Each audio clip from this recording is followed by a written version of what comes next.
이렇게 쩔쩔매는 것 한가리 목사님 만난 이후에 처음입니다. 본문을 읽어야 되는데 성경을 안 가져 올라왔다고. 순서 제한에 있습니다. 읽고 나서 설교 안 하고 바로 감사께 지금 막 이 머리가 빙빙 도는 거예요. 성경을 안 가져왔는데 사회를 시작했으니 이거 어떻게 해야 될까? 아마 이런 생각 딱 해가지고 인도했던 것 같아요. 앞에. 그래서 야 이게 참 저렇게 위대하신 분도 이렇게 좀 실수할 때는 정신을 못 차리고 오락가락하는구나 이런 생각에서 하나님은 참 공평하시다.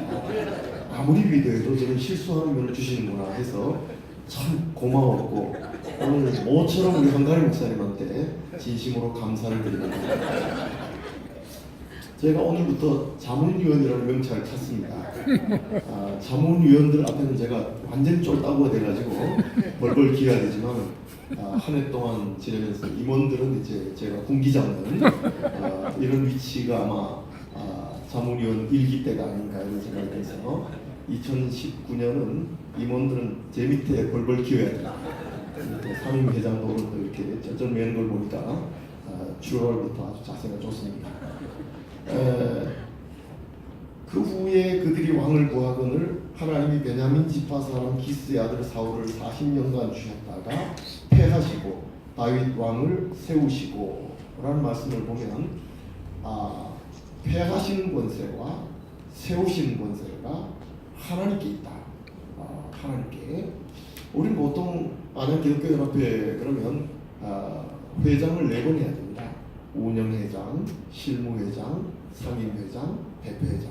그래서 운영회장 할 때 대표회장을 보면 하늘 같아 보여요. 언제 4년을 지나서 대표회장하고 끝나나 그런 생각을 하는데 어느새 벌써 제가 4년을 지나고 그리고 자문위원 쫄따구 명찰을 딱 이렇게 받게 되었어요. 이게 결국 운영회장이 되면 대표회장까지 가는가 보다. 그렇지만 절대 그렇지 않습니다. 한 해 한 해가 이게 얼마나 위태위태하고 그런지 몰라요. 한 해 지나고 나서 너무 힘들다. 관도 쓰면 이런 마음도 생기기도 하고 교회 문제가 생겨버리면 또 어려움이 생기잖아요. 이게 다 하나님께서 해가시는 것이지 이게 인간이 자기가 마음이 잘났다고 해서 되는 것도 아니고 못났다고 또 끝까지 못할 것도 없고 그래요. 하나님이 세우시면 서는 것이고 하나님이 패하시면 패하는 겁니다. 사울이 얼마나 멋있습니까? 우리 이명태 목사님처럼 키도 크고 아주 준수하고 멋있었잖아요. 그런데 하나님이 패하시니까 패해지더란 말이죠. 그렇다고 해서 이명수 목사님을 패한다 이런 얘기를 하는 제가 회장이 되면서 나는 키가 1m 65거든요. 그리고 오른쪽에서 보면 좀 볼만한데 왼쪽에서 보면 별 볼품이 없어요.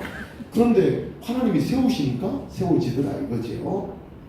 그래서 패하시는 권세와 세우시는 권세는 전적으로 하나님께 있는 것이지 인간에게 있는 것이 아니라 하는 이야기입니다. 그러므로 이명대 목사님 금년에 이제 참 2019년을 맞이해서 49회 대표회장이 되신 것은 하나님께서 세우신 줄 믿습니다. 그리고 하나님에서 주신 권위가 이명택 목사님께 반드시 있습니다. 담임 목사님이 담임 목사가 된다는 게 이게 인간이 의지되는 건 아니잖아요. 하나님께서 세우셔서 담임 목사가 되고 그러면 하나님께서 감당할 수 있는 능력과 권위도 담임 목사에게 주신 것처럼 하나님께서 대표회장 이명택 목사님께 하나님이 주시는 권위가 있는 줄로 믿습니다. 그런데 패하시고 다윗을 왕으로 세우시고 증언하여 이르시되 내가 이새의 아들 다윗을 만나니 내 마음에 맞는 사람이라 이렇게 말씀하고 있어요. 물론 다윗에게 어떤 조건이 있어서 왕으로 세울까, 왕으로 세우셨을까 궁금하죠. 대단히 궁금합니다. 그런데 오늘 본문 말씀에서는 하나님께서 내 마음에 합한 사람이다. 내 마음에 합한 사람. 반대로 뒤집어서 말하면 하나님께서 사울을 패하셨어요. 이유는 하나님의 마음에서 떠난 사람. 하나님의 마음에서 떠난 사람. 이 기준은 뭐 여러 가지 사회적인 기준을 이야기할 수 있겠지만 딱 하나님의 시각에서 기준은 하나님의 마음에 합한 사람이냐 아니면 하나님의 마음에서 떠난 사람이냐 오늘 이 사도행전 13장에서는 우리에게 말씀해 주는 것은 하나님의 마음에 합했냐 떠났냐 이겁니다. 처음에 사울을 세울 때만 해도 하나님께서 얼마나 사울을 귀하게 보셨어요. 그런데 이 사울이 왕이 돼가지고 40년 지나면서 대단히 교만해졌어요. 대단히 교만해져가지고 말이죠. 심지어 교만의 극치는 하나님 없는 것처럼 사는 것이 교만의 극치잖아요. 이 사울이 교만의 극치까지 갔어요. 그래가지고 하나님 없어도 되는 것처럼 말이죠. 하나님께서 맡기지 않은 일까지도 자기가 해도 되는 것처럼 그렇게 행하다가 결국 하나님의 마음에서 떠나고 버리고 말았잖아요. 그런데 다윗은 하나님의 마음에 합한 사람이다. 다윗이 잘못이 없었던 건 아니에요. 얼마나 큰 악을 저질렀습니까? 이게 간음부터 시작해가지고 말이죠. 거짓말, 사기치는 거 하고 말이죠. 또한 간접이지만 살인한 것까지 이런 걸 보면 어떻게 다윗이 저렇게 왕이 될 수 있었을까?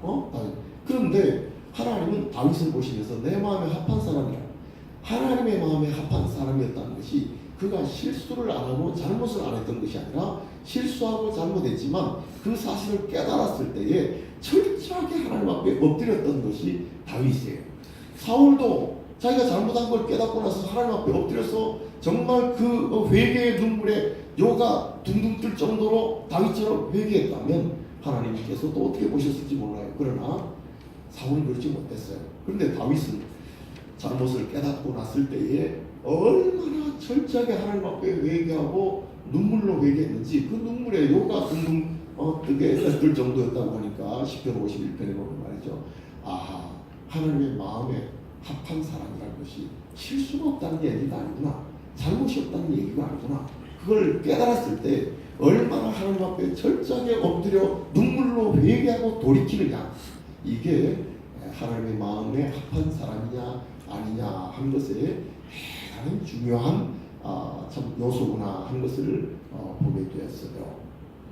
결국 다윗은 하나님의 마음에 합한 사람으로 하나님께서 세우시는 이런 모습을 볼 때 우리가 하나님 앞에 세움받기 위해서도 하나님의 마음에 합한 사람이 되어야 되겠지만 하나님께 세움받고 나서도 하나님의 마음에 합한 이런 자세로 우리가 살아가는 것이 대단히 중요하구나. 대단히 중요하구나.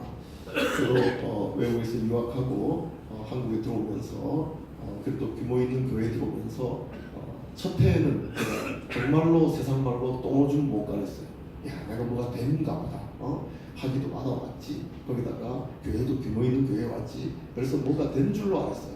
그래서 나도 뭐 그런 사이에 내 마음속에 우쭐한 마음이 생기더라고요. 그런데 교회에 문제가 뻥 터지면서 그 앞에서 아무것도 아닌 사실을 느끼고 진짜 한 50명에서 100명 정도 이런 모이는 교회에 내가 마음껏 목회할 수 있는 이런 교회로 갔으면 좋겠다, 이런 마음까지 생기면서 아무것도 아니구나, 이 사람이라는 게 아무것도 아니구나, 아무것도 정말로 이제 막 개척해가지고 쩔쩔매는 이런 목사와 같이 이런 자세로 내가 살아가는 것이 이게 너무너무 중요한 것이다 하는 사실을 그때 깨닫게 됐어요. 그래서 그 이후로는 제가 정말로 개척교회에서 힘들어하는 목사님, 낑거리는 목사님과 같은 자세로 부목사님들한테도 당신들 이 교회 와가지고 진짜 개척교회 10명, 20명 목회하는 이런 자세로 당신들이 부목사로 있어야지, 그 자세를 떠나면 당신들은 이 교회를 떠나야 될 때가 된 줄로 그렇게 생각해라 하고 우리 부목사님들한테는 제가 그런 이야기를 합니다. 그래서 하나님의 마음에 합하다는 것이 잘못한 것을 깨달았을 때 철저하게 회개하는 자세뿐만이 아니라 언제나 겸손하게 엎드릴 수 있는 자세가 하나님의 마음에 합한 사람이구나 하는 생각을 하게 됩니다. 마지막으로 그러면 이렇게 하나님의 마음에 합한 사람으로 하나님께서 세워주셨으면 어떻게 해야 되느냐. 22절 그 부분에 보니까 내 마음에 맞는 사람이라 내 뜻을 다 이루리라 하시더니, 결국 하나님께서 세워주시면 자기의 뜻을 이룰 사람이 아니라 하나님의 뜻을 이루는 이런 사람으로 서 있어야 한다 하는 겁니다. 하나님이 언제 어떤 자리에서 우리를 세우시든지 간에 세움받은 그 기간 동안은 내 성취욕구나, 내가 가지고 있는 그런 포부를 마음껏 발휘하는 이런 자리가 아니라 하나님의 뜻을 어떻게 하면 이루어 드릴 수 있을까 하는 하나님의 뜻을 살피고 하나님의 뜻을 이루기 위해서 애를 쓰고 최선을 다하는 것이 세움 받은 자의 자세라 이렇게 생각이 됩니다. 하나님께서 하나님의 마음에 합한 이명택 목사님과 또 우리 임원들을 또 한 해 동안 세워주셨습니다. 그러므로 한 해를 지나면서 하나님의 뜻을 어떻게 하면 잘 이루어 드릴 수 있을까 하는 것을 고민하며 지내는 한 해가 되셔서 2019년 한 해 안양 기독교 연합회가 복된 한 해가 될 수 있기를 진심으로 소원합니다.